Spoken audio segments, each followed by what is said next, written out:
दोस्तों नमस्कार, ये है मार्गदर्शन फॉर सिविल सर्विसेज। मैं अनुराग चौधरी। दोस्तों आज की वीडियो में हम पढ़ेंगे 12वीं कक्षा के इतिहास के भाग 2 का अध्याय 6 भक्ति सूफी परंपरा। इस अध्याय में हम जिन टॉपिक्स पर विशेष रूप से चर्चा करेंगे उसमें भक्ति आंदोलन के मार्ग, निर्गुण सगुण भक्ति, भक्ति की प्रचलित परंपराएं, भारत में भक्ति आंदोलन किस तरह से विकसित और इसका प्रसार हुआ इसके बारे में, फिर उत्तर भारत में भक्ति आंदोलन का प्रसार कैसे हुआ, दिल्ली सल्तनत के प्रमुख शासक, मुस्लिम धर्म और सूफियों का उदय, राजा और सूफी तथा भक्ति आंदोलन के प्रमुख कवियों के बारे में इस अध्याय में हम जानेंगे। तो आइए सबसे पहले पृष्ठभूमि समझ लेते हैं। ये 12वीं कक्षा के इतिहास एनसीईआरटी के भाग 2 का अध्याय 6 है। 8वीं से 18वीं शताब्दी तक नए साहित्यिक रचनाओं में संत कवियों की रचनाएं प्रमुख हैं, जिसमें उन्होंने जनसाधारण की भाषा में मौखिक रूप से अपने को अभिव्यक्त किया। इनके साहित्यिक साक्ष्य अल्प मात्रा में प्राप्त होते हैं और 8वीं से 18वीं शताब्दी के इस काल की सबसे महत्वपूर्ण विशेषता ये रही कि साहित्य और मूर्तिकला दोनों में अनेक प्रकार के देवी देवता अधिकाधिक दृष्टिगत होते हैं। इस काल में भगवान विष्णु, भगवान शिव और देवी की आराधना प्रमुख रूप से की जाती थी। इन्हें अनेक रूपों में दर्शाया गया और इनकी आराधना की प्रथा न केवल कायम रही बल्कि और भी अधिक विस्तृत रही थी। अब आइए जानते हैं पूजा प्रणालियों के बारे में। पूजा प्रणाली बहुत ही महत्वपूर्ण है। इतिहासकारों ने पूजा विधि यानी पूजा प्रणाली के संबंध में 2 प्रकार की प्रक्रियाओं का वर्णन किया है। एक तो प्रक्रिया है ब्राह्मणवादी विचारधारा, जिसमें पौराणिक ग्रंथ की रचना, संकलन और उसका परिरक्षण था। ये ग्रंथ सरल संस्कृत छंदों में लिखे गए थे, जो वैदिक विद्या से विहीन स्त्रियों और शूद्रों के द्वारा भी ग्राह्य यानी उनको समझा जा सकता था। दूसरी प्रक्रिया में स्त्रियों, शूद्रों और अन्य सामाजिक वर्गों की आस्थाओं और आचरण को ब्राह्मणों के द्वारा स्वीकृति प्रदान कर उन्हें नए रूप में प्रस्तुत किया गया था। अनेक प्रकार की धार्मिक विचारधाराएं प्रचलित थीं और जो सोशियोलॉजिस्ट यानी समाजशास्त्री थे, उन्होंने संपूर्ण भारतीय उपमहाद्वीप में फैली हुई अनेक धार्मिक परंपराओं और पद्धतियों को महान संस्कृत पौराणिक परिपाटी और लघु परंपरा के बीच हुए संवाद का परिणाम माना है।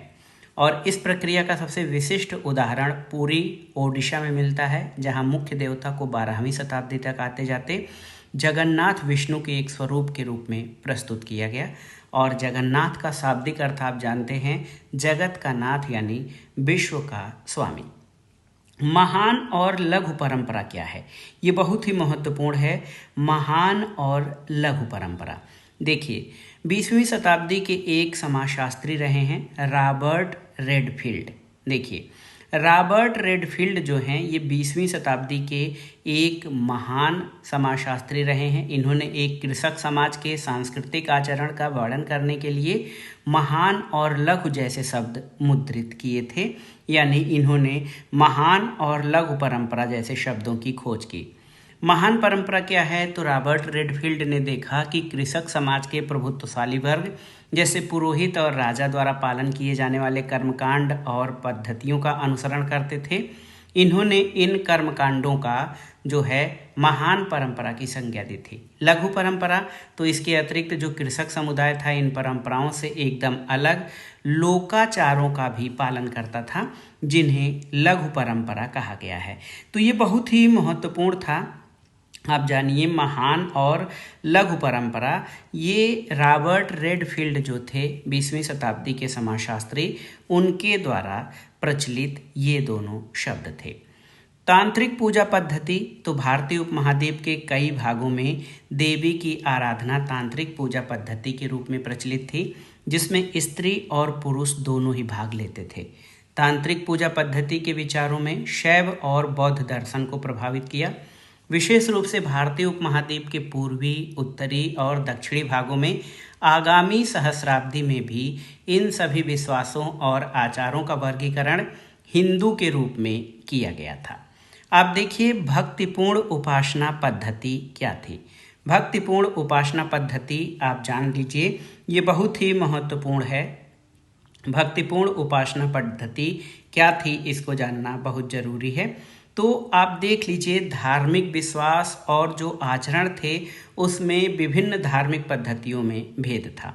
और आप जानते हैं कि 8वीं से 18वीं शताब्दी के काल में 1000 वर्ष पूर्व इस पद्धति की परंपरा प्रचलित रही है। दो प्रकार के मुख्य संप्रदाय थे, वैष्णव और शैव संप्रदाय। और वैष्णव जो कि विष्णु के उपासक थे, शैव जो कि भगवान शिव के उपासक थे। इन संप्रदायों में जो उपासना पद्धति रही है ये भिन्न भिन्न थी। यहाँ तक कि ये दोनों पूजा पद्धतियाँ प्रचलित तो थीं, लेकिन इन दोनों की पूजा पद्धति जो है वो अलग थी।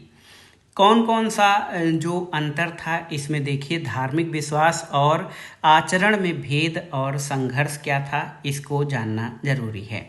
वैदिक देवकुल के देवता जैसे अग्नि, इंद्र और सोम जो थे ये पूर्णतः गौड़ हो गए और उनका निरूपण साहित्य और मूर्तिकला दोनों में नहीं दिखता। हालांकि असंगतियों के बाद भी वेदों की प्रामाणिकता बनी रही। और हिंदू के रूप में वर्गीकरण के बाद कभी कभी आपस में विवाद की स्थिति उत्पन्न होती थी, क्योंकि वैदिक परंपरा और तांत्रिक पद्धति में मूलभूत अंतर था। तांत्रिक पद्धति के लोग वैदिक परंपराओं को स्वीकार नहीं करते थे, इसलिए वैदिक परंपरा के लोग उनके मंत्रोच्चारण और यज्ञ विहीन आराधना की निंदा करते थे।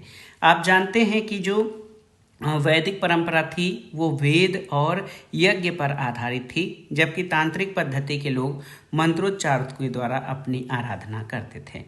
आइए जानते हैं ये प्रारंभिक भक्ति परंपरा किस प्रकार थी और इसका विकास कैसे हुआ। धीरे धीरे आराधना के जो क्रमिक तरीके थे उनके विकास के साथ संत कवियों को गुरु के रूप में पूजा जाने लगा। इनके साथ भक्तों का एक पूरा समुदाय रहता था और इतिहासकार जो भक्ति की परंपरा थी इनको दो भागों में बांटते हैं। एक तो सगुण यानी विशेषण सहित और निर्गुण विशेषण विहीन। प्रथम वर्ग में जो सगुण वर्ग के उपासक थे उसमें शिव, विष्णु और उनके अवतार और देवियों की आराधना होती थी, जो मूर्त रूप में इनकी अवधारणा हुई। निर्गुण भक्ति परंपरा में अमूर्त और निराकार ईश्वर की उपासना की जाती थी। निर्गुण वो सभी लोग जो ईश्वर को निराकार मानते हैं। इनके अनुसार ईश्वर का कोई रंग रूप नहीं है, न कोई आकार प्रकार है। निर्गुण लोगों ने मूर्ति पूजा का विरोध किया और ध्यान लगाने और नाम स्मरण करने पर जोर दिया। गुरु नानक और कबीर इस विचार के समर्थक थे। सगुण जो कि हमने पढ़ा, ये लोग ईश्वर को साकार मानते हैं, मूर्त रूप में मानते हैं। इन लोगों के द्वारा पूजा पद्धति शुरू की गई थी। मीराबाई, कालिदास सगुण विचारधारा के समर्थक थे। मीराबाई, तुलसीदास, ये सभी लोग जो हैं सगुण विचारधारा के समर्थक थे। और सगुण विचारधारा में दो विचारधाराएं प्रचलित थीं सामान्य रूप से, राम मार्गी और कृष्ण मार्गी। सगुण विचारधारा में कुछ लोग राम के उपासक थे एक वर्ग और कुछ कृष्ण के। इसी तरह निर्गुण विचारधारा में ज्ञान मार्गी और प्रेम मार्गी शाखा थी। प्रारंभिक भक्ति आंदोलन किस तरह से उपजा और इसका विकास कैसे हुआ, तो आप जान लीजिए कि प्रारंभिक भक्ति आंदोलन दक्षिणी भारत में उत्पन्न हुआ था और ये लगभग 6ठी शताब्दी में अलवार और नैनार संतों के नेतृत्व में प्रारंभ हुआ था। आप जान लीजिए कि अलवारों के आराध्य विष्णु और नैनारों के आराध्य शिव थे। यानी अलवार संत विष्णु की उपासना करते थे, नैनार संत शिव की उपासना करते थे। और इन संतों ने अपने अपने इष्ट देव की स्तुति तमिल भाषा में भजन गाकर किया था। अपनी यात्राओं के दौरान अलवार और नैनार संतों ने कुछ पवित्र स्थलों को अपने इष्ट देव का निवास स्थल घोषित किया। धीरे धीरे इन स्थानों पर विशाल मंदिरों का निर्माण कराया गया और वे तीर्थ स्थल बन गए। और इन मंदिरों में अनुष्ठानों के समय संत कवियों के भजन को गाया जाता था, साथ ही इन संतों की मूर्ति को भी पूजा जाता था। तो आप जान लीजिए कि भक्ति आंदोलन की शुरुआत 6ठी शताब्दी में दक्षिणी भारत में हुई थी और 6ठी शताब्दी के बाद दक्षिण भारत में संतों का उदय हुआ। दो प्रकार के संत थे। अलवार, ये विष्णु की भक्ति करते थे, इनकी संख्या 12 थी। अलवारों के प्रमुख संतों में नम्मालवार, तोरांडीट पोडी, अंडाल थे और इनके द्वारा रचित ग्रंथ नलियारी दिव्य प्रबंधम कहा जाता है। नैनार क्या थे, ये शिव के भक्त थे, इनकी संख्या 63 थी। मुख्य संत में अप्पार संबंदर और सुंदरार थे। इसके अलावा इनके रचित ग्रंथ को तवरम कहा जाता है। तो याद रखिएगा, तवरम जो है नैनारों का प्रसिद्ध जो है वो ग्रंथ था। आप देखिए जाति के प्रति दृष्टिकोण, तो कुछ इतिहासकारों के अनुसार अलवार और नैनार संत जो थे वो जाति प्रथा और ब्राह्मणों के प्रभुत्व के विरुद्ध इन्होंने आवाज़ उठाई थी। ये भी बहुत ही महत्वपूर्ण है। और अलवार और नैनार संतों की रचनाओं को वेदों के समान महत्वपूर्ण बताकर इस परंपरा को सम्मानित किया गया और ये ब्राह्मणवादी और वैदिक परंपरा के विरुद्ध एक आवाज़ थी। अलवार संतों का एक ग्रंथ है नलियारी दिव्य प्रबंधम का वर्णन तमिल वेद के रूप में किया जाता था और इस तरह इस ग्रंथ का महत्व संस्कृत के वेदों जितना बनाया गया। भक्ति परंपरा में केवल पुरुष नहीं बल्कि स्त्रियों का भी योगदान था। इसमें आप देखिए मीराबाई ये सगुण भक्त शाखा की कवित्री थी और कृष्ण भक्त में लीन मेवाड़ की रानी थी 15वीं-16वीं शताब्दी की। इन्होंने पति का राजमहल और ऐश्वर्य त्याग कर कृष्ण भक्ति को अपनाया था। अंडाल ये विष्णु की प्रेयसी और प्रेम भावनाओं को छंदों में व्यक्त करने वाली अलवार स्त्री भक्त थी। कराइक्कल अमिसर ये नैनार स्त्री भक्त शिव के उपासक घोर तपस्या का मार्ग इन्होंने अपनाया और सामाजिक कर्तव्यों का परित्याग किया। और इन सभी स्त्री भक्तों की एक महत्वपूर्ण विशेषता ये रही कि इन्होंने अपनी जीवन पद्धति और रचनाओं के द्वारा पितृसत्तात्मक आदर्शों को चुनौती दी थी। स्त्री भक्त की क्या विशेषताएं थीं, तो अलवार और नैनान भक्ति परंपरा की सबसे बड़ी विविधता इसमें स्त्रियों की उपस्थिति थी। अंडाल नामक अलवार स्त्री के भक्ति गीत बहुत प्रसिद्ध हैं जिसमें वो स्वयं को विष्णु की प्रेयसी मानकर अपनी प्रेम भावना को छंदों में व्यक्त करती थीं।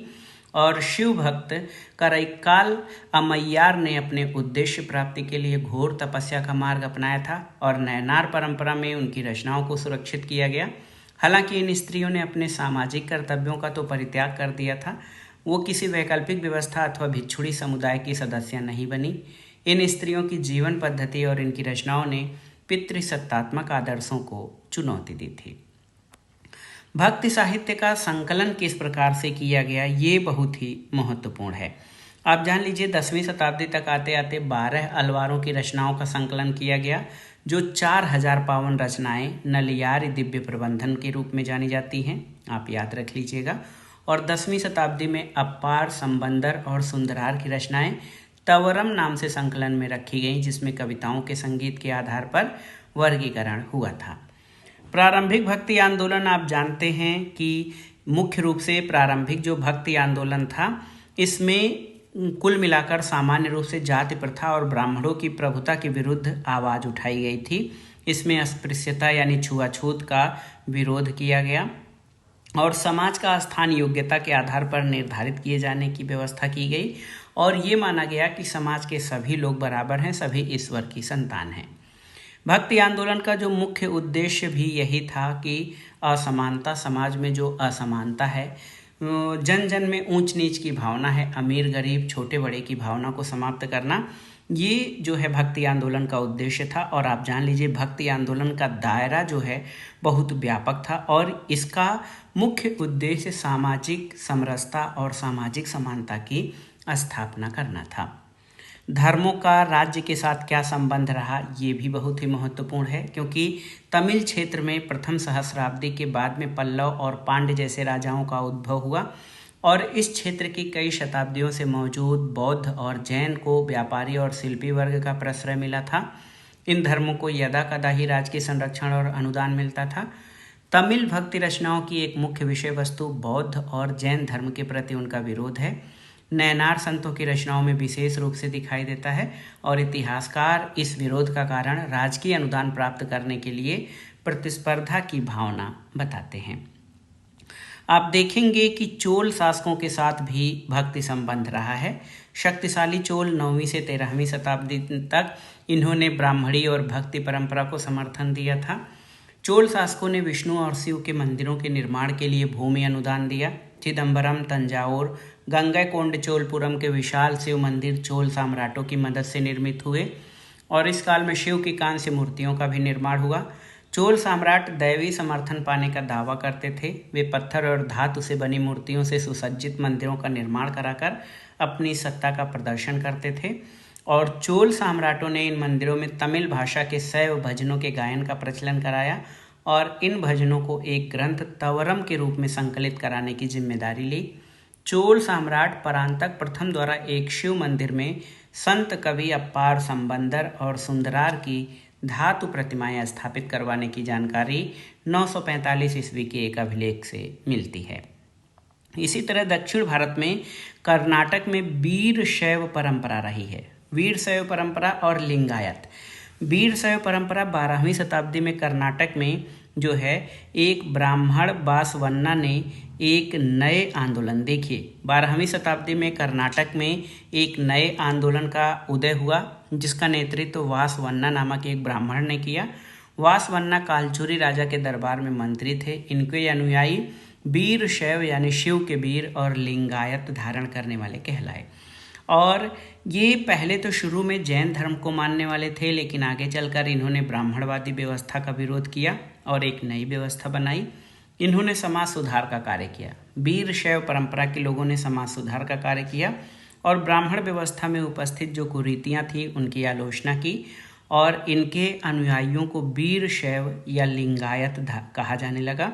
इन सभी के द्वारा शिव की आराधना उनके लिंग के रूप में की जाती थी और इस समुदाय में पुरुष एक छोटे से चांदी के डिब्बे में लिंग रखकर उसे अपने बाएं कंधे पर धारण करते थे।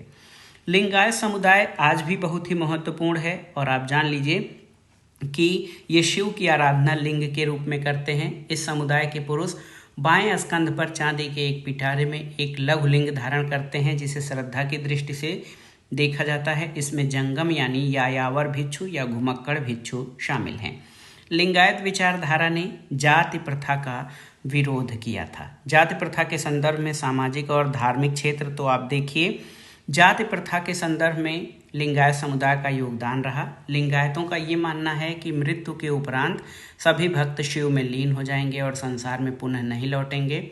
धर्मशास्त्र में बताए गए श्राद्ध संस्कार का वो पालन नहीं करते, अपने मृतकों को दफनाते हैं। लिंगायतों ने जाति प्रथा और छुआछूत का विरोध किया। पुनर्जन्म के सिद्धांत पर उन्होंने प्रश्नवाचक चिन्ह लगाया और इन सब कारणों से ब्राह्मणी सामाजिक व्यवस्था में जिन समुदायों को गौड़ स्थान मिला था वे लिंगायतों के अनुयायी हो गए और धर्मशास्त्र में जिन आचारों को अस्वीकार किया गया जैसे वयस्क विवाह और विधवा पुनर्विवाह, लिंगायतों ने उन्हें मान्यता दी। तो कुल मिलाकर लिंगायतों ने मुख्य रूप से अस्पृश्यता का विरोध किया। ये पुनर्जन्म में विश्वास नहीं करते थे। जाति प्रथा और मूर्ति पूजा का इन्होंने विरोध किया। उत्तरी भारत में धार्मिक उफान। तो ऐसे तो भक्ति परंपरा का प्रारंभ जो है दक्षिण भारत में हुआ था, लेकिन उत्तर भारत में कैसे भक्ति आंदोलन फैला, तो इतिहासकारों को 14वीं शताब्दी तक अलवार और नयनार संतों की रचनाओं जैसा कोई ग्रंथ उत्तरी भारत में नहीं मिला है। इतिहासकारों का मानना है कि उत्तरी भारत में राजपूत राजाओं का प्रभुत्व था। राजपूतों द्वारा शासित राज्यों में ब्राह्मणों को महत्वपूर्ण स्थान था, जिस कारण उनकी प्रभुसत्ता को किसी ने सीधे चुनौती नहीं दी थी। और इस समय वे धार्मिक गुरु जो ब्राह्मणवादी सांचे से बाहर थे, नाथ, जोगी और सिद्ध संप्रदायों के रूप में उभरे। अनेक धार्मिक गुरुओं ने वेदों की सत्ता को चुनौती दी और अपने विचार आम लोगों की भाषा में रखे।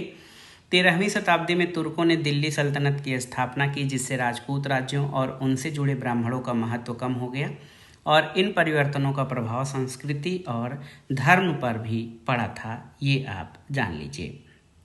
इसके अलावा देखिए बहुत ही महत्वपूर्ण है, आप देख सकते हैं कि इस्लामी परंपरा क्या थी। तो प्रथम सहस्राब्दी ईस्वी से अरब व्यापारी समुद्री मार्ग से पश्चिमी बंदरगाहों पर आते जाते रहते थे।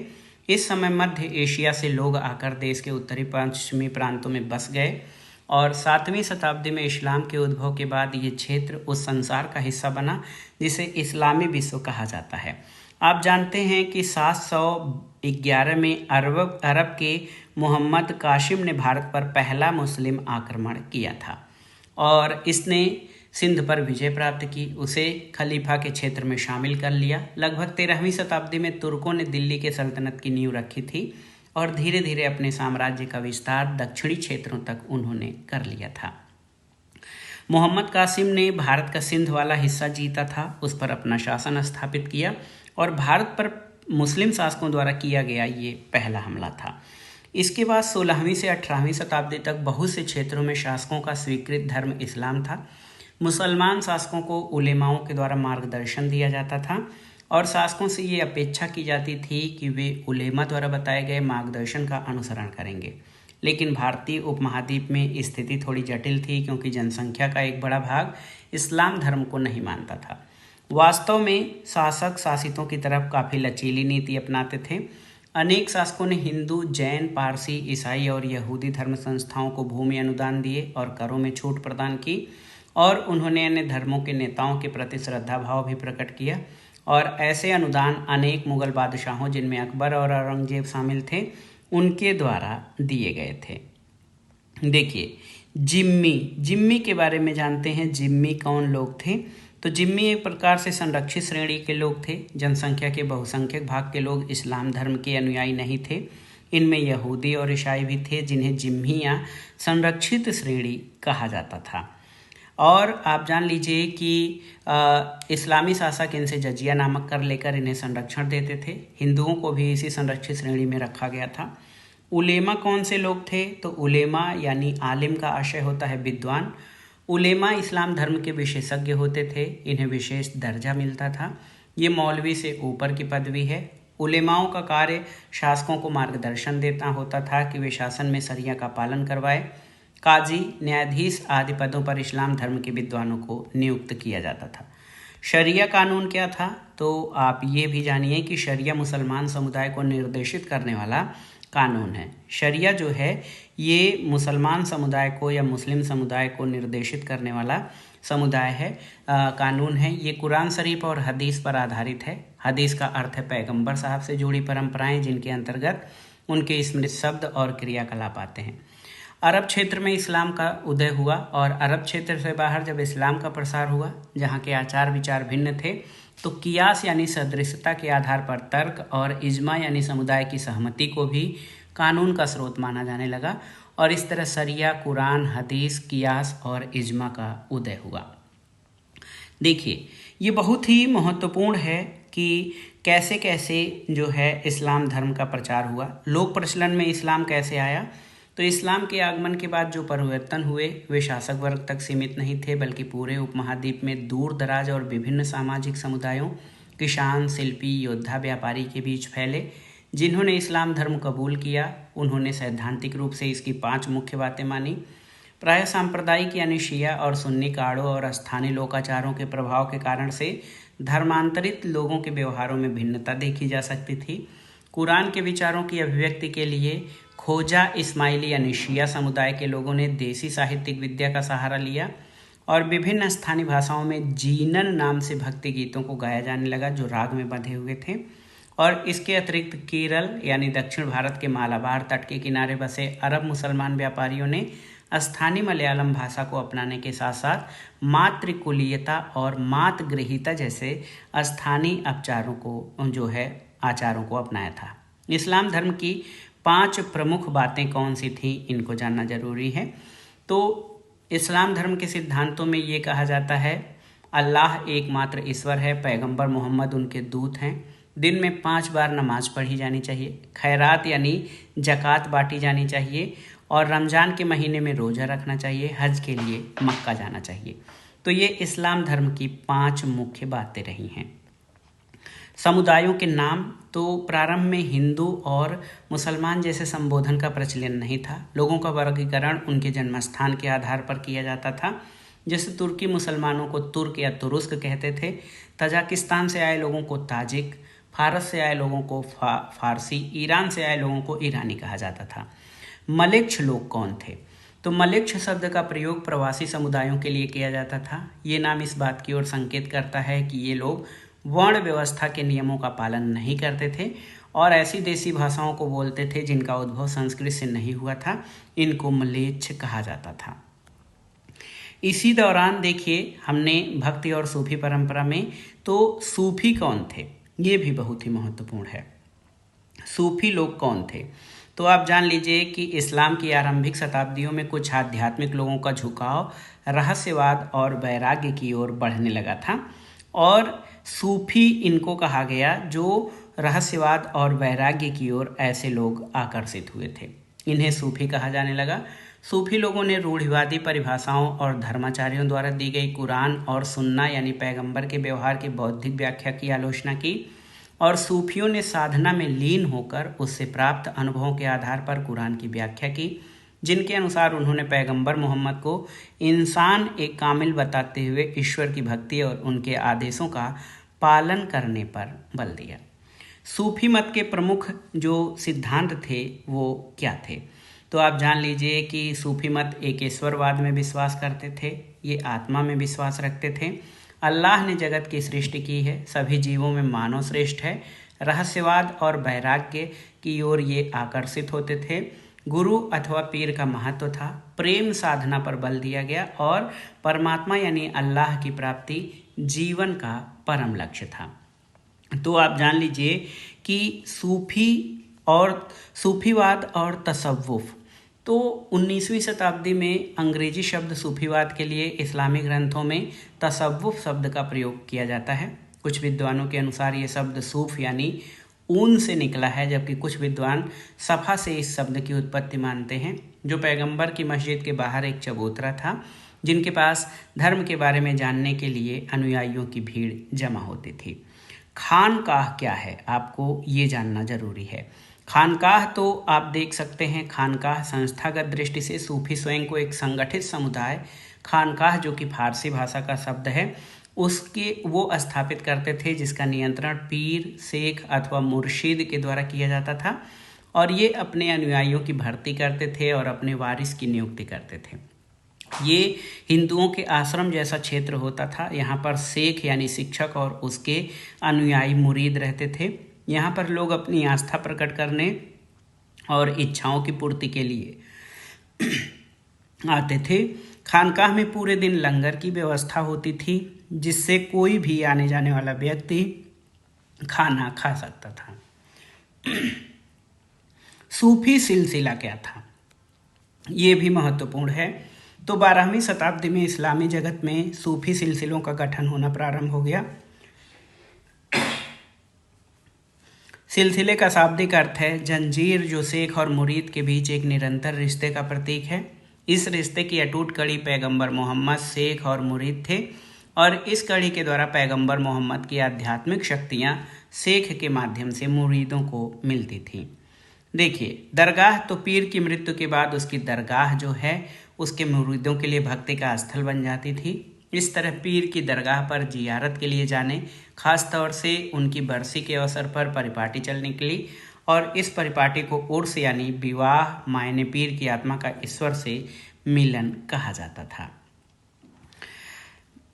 सूफियों के प्रकार भी थे, एक तो बाशरिया और दूसरा बेशरिया। बाशरिया कौन लोग थे, तो वे सूफी जो शरिया के अनुसार जीवन जीते थे और खानकाहों में रहते थे, वो बाशरिया कहलाते थे। बेशरिया वो सूफी जो एक जगह नहीं रहते और घूम घूम कर संगीत द्वारा धर्म प्रचार और भक्ति करते थे, वो शरिया के कानूनों को पूर्ण रूप से नहीं मानते थे, और इन्होंने निर्धनता और ब्रह्मचर्य को अपनाया था। इन्हें कलंदर, मदारी, अलंग और हैदरी नामों से जाना जाता था। सिलसिलों के नाम, तो आप जान लीजिए कि ज़्यादातर सूफी वंश उन्हें स्थापित करने वालों के नाम पर उनका नाम पड़ा। जैसे कादरी सिलसिला शेख अब्दुल कादिर जिलानी के नाम पर पड़ा। कुछ अन्य सिलसिलों का नामकरण उनके जन्म स्थान पर हुआ, जैसे चिश्ती का नाम मध्य अफगानिस्तान के चिश्ती शहर से लिया गया। चिश्ती सिलसिला, तो भारत आने वाले सूफी समुदायों में चिश्ती संप्रदाय 12वीं शताब्दी के अंत में भारत में सबसे अधिक प्रभावशाली संप्रदाय था, और चिश्ती संप्रदाय ने भारतीय भक्ति परंपरा को अपनाया और अपने आप को स्थानीय परिवेश के अनुसार परिवर्तित किया। चिश्ती खानकाह कैसा होता था, ये जानना जरूरी है। तो खानकाह सामाजिक जीवन का केंद्र था। हमें शेख निजामुद्दीन औलिया की खानकाह के बारे में पता है, जो उस समय दिल्ली शहर की बाहरी सीमा पर यमुना नदी के किनारे गयासपुर में था।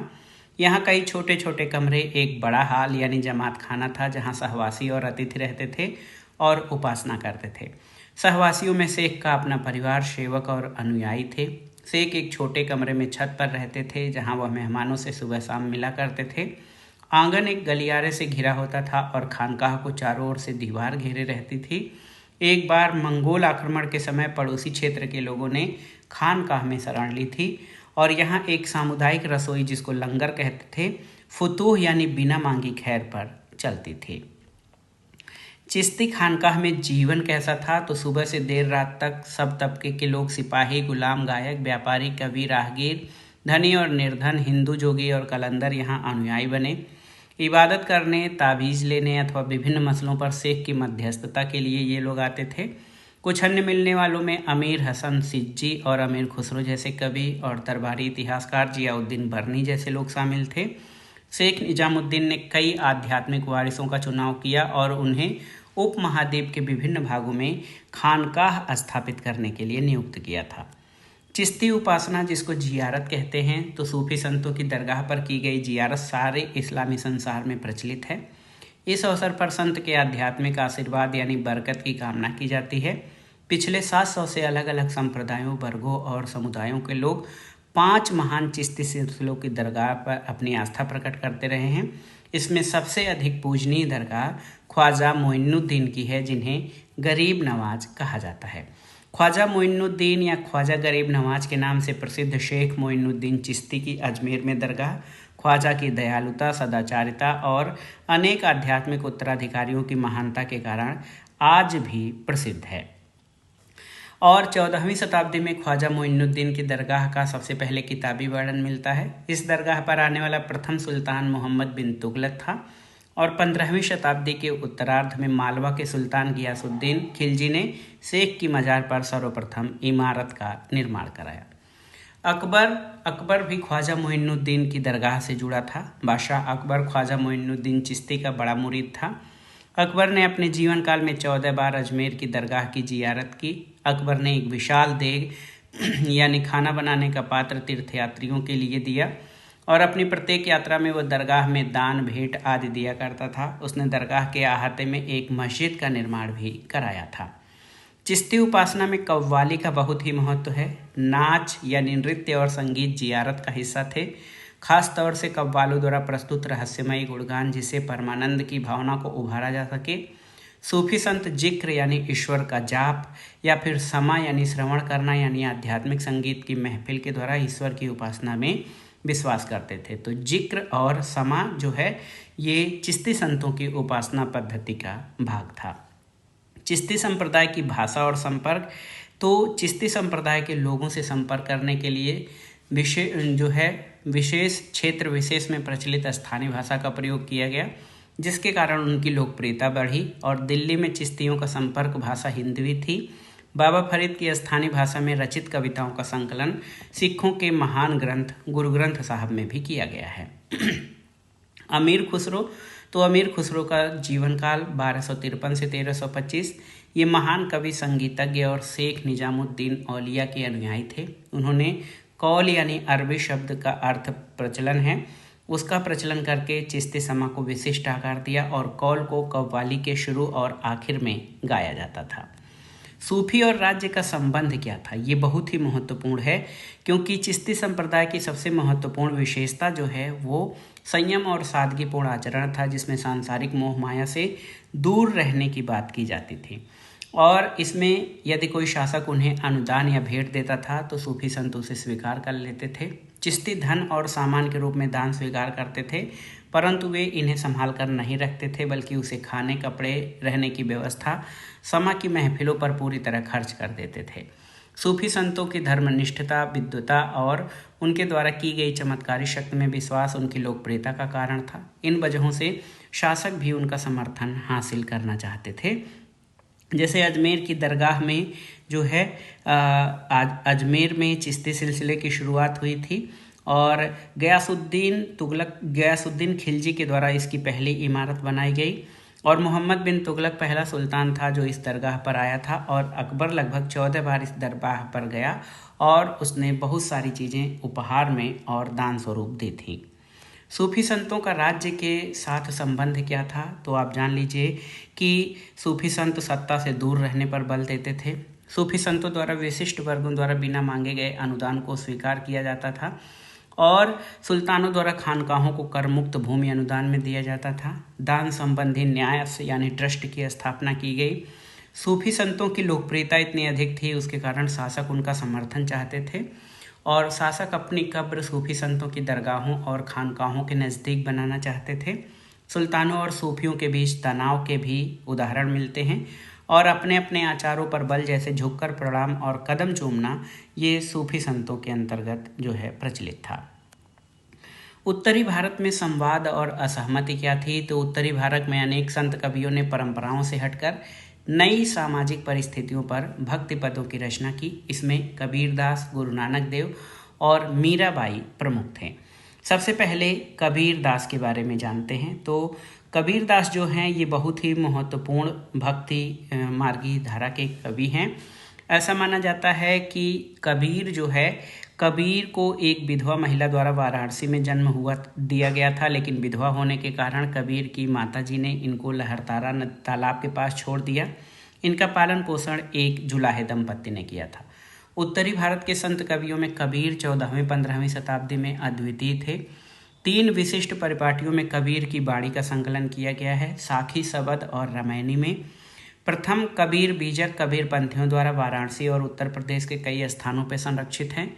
राजस्थान के दादू पंथ से संबंधित द्वितीय परिपाटी कबीर ग्रंथावली के नाम से जानी जाती है। और तृतीय आदि ग्रंथ साहब में कबीर के कई पद संकलित हैं। कबीर का गुरु रामानंद को माना जाता है और कबीर की बाणी को बीजक नामक ग्रंथ में रखा गया है। और बीजक को कबीर पंथियों द्वारा वाराणसी और उत्तर प्रदेश में संरक्षित रखा गया है। कबीर की रचनाएं अनेक भाषाओं और बोलियों में मिलती है। इसमें कुछ निर्गुण कवियों की खास बोली संत भाषा में है। कुछ रचनाएं उलटबासी यानी उल्टी कही गई उक्तियों के नाम से जाना जाता है। ये इस प्रकार से लिखी गई हैं कि उनके रोजमर्रा के अर्थ को उलट दिया गया, लेकिन उसका एक अलग अर्थ होता था। और इन उलटबासी रचनाओं का तात्पर्य परम सत्य के स्वरूप को समझने की मुश्किल दर्शाता है। जैसे केवल जय फूल्या फुलबीन और समंदर लागी आग जैसी अभिव्यंजनाएं कबीर की रहस्यवादी अनुभूतियों को दर्शाती हैं। कबीरदास की शिक्षाएं, तो कबीर के जो ग्रंथ हैं वो बीजक, कबीर ग्रंथावली और आदि ग्रंथ साहब में सम्मिलित की गई हैं। कबीर के विचार अवध उत्तर प्रदेश की सूफी और योगी परंपरा के साथ हुए संवाद और विवाद के माध्यम से घनीभूत हुई। और अनुयायी संतों के द्वारा कबीर की शिक्षाओं का गा कर संप्रेषण किया गया और बंगाल, गुजरात और महाराष्ट्र में मुद्रांकित पद संग्रह किए गए। कबीरदास के प्रमुख उपदेश कौन से थे? तो आप जानते हैं कि कबीरदास ने एकेश्वरवाद का समर्थन किया था। वो अपने समय के महान समाज सुधारक थे। उन्होंने धार्मिक पाखंड, सामाजिक आर्थिक भेदभाव का विरोध किया था। कबीरदास ने निराकार ब्रह्म की आराधना को उचित बताया और उनके अनुसार भक्ति के माध्यम से मोक्ष की प्राप्ति संभव है। उन्होंने हिंदुओं और मुसलमानों के धार्मिक आडंबरों का खंडन किया और उन्हें मिलजुल कर रहने का जो है संदेश दिया, और वो जातीय भेदभाव के विरुद्ध थे। गुरु नानक देव, तो गुरु नानक देव का जन्म 1469 में और मृत्यु 1539 में हुई थी। इनका जन्म स्थान पंजाब का ननकाना गांव था जो रावी नदी के पास था। इन्होंने फारसी पढ़ी और लेखाकार के रूप में प्रशिक्षण प्राप्त किया। और गुरु नानक देव के भजनों और उपदेशों में जो संदेश हैं, इससे ये पता चलता है कि उन्होंने निर्गुण भक्ति की उपासना की थी और यश मूर्ति पूजा, कठोर तप और अन्य अनुष्ठानिक कार्यों आदि आडंबरों का इन्होंने विरोध किया था। गुरु नानक के लिए परम सत्ता यानी रब का कोई साकार रूप नहीं था। उनके अनुसार निरंतर नाम स्मरण और नाम जपना रब की उपासना का सबसे सरल मार्ग है। गुरु नानक देव के विचारों को शब्द कहा जाता है यानी शबद। और गुरु नानक देव के अनुयायी एक समुदाय के रूप में संगठित हुए और इनको सिख कहा जाता है। सिख धर्म के प्रवर्तनकर्ता गुरु नानक देव जी थे और गुरु नानक ने अपने शिष्य अंगद को अपना उत्तराधिकारी नियुक्त किया था। गुरु नानक देव के देहांत के बाद उनके अनुयायियों का संगठन सिख धर्म के रूप में प्रचलित हुआ और गुरु ग्रंथ साहब या गुरबानी जो है सिखों के 5वें गुरु अर्जुन देव के द्वारा गुरु नानक देव, फरीद, कबीरदास की बाणियों का आदि ग्रंथ साहब में समावेश करके इसका संकलन किया गया। और सिखों के 10वें गुरु गोविंद सिंह ने 9वें गुरु तेग बहादुर सिंह की रचनाओं को गुरबानी में शामिल करके इस ग्रंथ को गुरु ग्रंथ साहब नाम कर दिया था। और खालसा पंथ की स्थापना, तो आप जानते हैं कि खालसा का अर्थ होता है पवित्र लोगों की सेना। और गुरबानी का जो संकलन था वो तो आप जानते हैं गुरु अर्जुन देव द्वारा किया गया था। खालसा पंथ की स्थापना में गुरु गोविंद सिंह ने पवित्रों की सेना की नींव डाली। उनके लिए 5 प्रतीक निर्धारित किए गए: केस, कृपाण, कच्छ, कंघा और कड़ा। गुरु गोविंद सिंह के नेतृत्व में सिख समुदाय एक सामाजिक, धार्मिक और सैन्य बल के रूप में संगठित होकर सामने आया। सिख धर्म की जो शिक्षाएं थीं या गुरु नानक देव की शिक्षाएं, उनके उपदेश, भजन और जो गायन है उसमें निहित हैं। इन्होंने निर्गुण भक्ति का प्रचार किया और ये कहा कि ईश्वर हर जगह विद्यमान है। परम पूर्ण रब का कोई लिंग या आकार नहीं है। सभी धर्म ग्रंथों को इन्होंने नकारा। बाह्य आडंबरों का विरोध किया। नाम जप पर इन्होंने बल दिया। किसी भी जाति या संप्रदाय पर इन्होंने जोर नहीं दिया और इन्होंने मध्यम मार्ग यानी गृहस्थ और आध्यात्मिक जीवन की एक रूपता या तारतम्यता बनाने पर बल दिया। शब्द के माध्यम से ईश्वर का गुणगान करना, और ये किसी भी नवीन धर्म की स्थापना नहीं करना चाहते थे। हालांकि इनके अनुयायी जो हैं वो सिख धर्म के रूप में एकजुट हुए थे। अब देखिए मीराबाई। तो मीराबाई बहुत ही महत्वपूर्ण नाम है। मीराबाई का जन्म राजस्थान में हुआ था। ये भक्ति परंपरा की सबसे प्रसिद्ध कवित्री हैं, लगभग 15वीं-16वीं शताब्दी। इनका जन्म मारवाड़ के मेड़ता जिले में राजकुल में हुआ था। ये बचपन से कृष्ण भक्ति में लीन रहती थीं और मीरा ने कृष्ण को अपना एकमात्र पति स्वीकार किया और उनकी इच्छा के विरुद्ध उनका विवाह मेवाड़ के सिसोदिया कुल में कर दिया गया था। और मीरा को कृष्ण भक्ति छोड़कर जो है गृहस्थ धर्म अपनाने में कोई रुचि नहीं थी। ससुराल पक्ष की ओर से उन्हें विष देने का प्रयास किया गया और उन्होंने राजमहल का ऐश्वर्य छोड़कर संन्यास ग्रहण कर लिया। संत रविदास या संत रैदास को उनका गुरु माना जाता है। मीरा शताब्दियों से समाज की प्रेरणा स्रोत रही हैं और उनके रचित पद आज भी प्रचलित हैं। इसके अलावा आप जान लीजिए कि मीराबाई ने राजमहल के सुखों का त्याग किया, सफ़ेद साड़ी पहनकर एक सन्यासी की तरह जीवन व्यक्त किया और अपनी कृष्ण भक्ति या कृष्ण प्रेम को व्यक्त करने के लिए मीराबाई ने अनेक गीत लिखे। उन्होंने जातिवादी व्यवस्था का विरोध किया और उनके गुरु रैदास जी थे जो कि एक चर्मकार थे, यानी निम्न जाति से संबंधित थे। इसके अलावा लास्ट में एक भगवती धर्म था। भगवत गीता और भगवत पुराण पर आधारित वैष्णव धर्म के उपदेशों के प्रचारक के रूप में 5वीं शताब्दी के उत्तरार्ध में असम में शंकर देव का उद्भव हुआ और शंकर देव के उपदेश जो हैं वो भगवती धर्म के नाम से जाने जाते थे।